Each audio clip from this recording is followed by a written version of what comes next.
Candidate ছিলেন জি। এই union থেকে হ্যাঁ, আপনি নির্বাচন আটে থেকে। হাটের থেকে জি, তখন আপনি ওই দিন সকালবেলা আপনার ভোট আপনি দিতে পারেন নাই কি জি, কারণে দিতে পারেন নাই হ্যাঁ। সেই সম্বন্ধে একটু আমরা আমার ভোট আমি দিতে পারি নাই। আমি ৮টার আগে এসে আমি সেন্টারে দাঁড়াইছি। আমার আগে ৩ জন ভোট দিছে। ৪ নম্বর আমি। আমি ভোট দিবার গেছি পরে আমার বলে যে আপনার ভোট দেওয়া হয়ে গেছে। তখন আমি তাদেরকে বললাম যে কেন্দ্র খুললেন ৮টায়, নির্বাচন আরম্ভ হয়েছে ৮টায়, রাইতে কি আপনারা ভোট ৩০০ বইরা থুইছেন?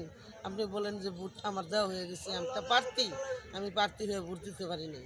পরে সাংবাদিকরা সবাই আমার এনে ধরছে। আমি এই প্রশ্নগুলো তাদেরকে করছি।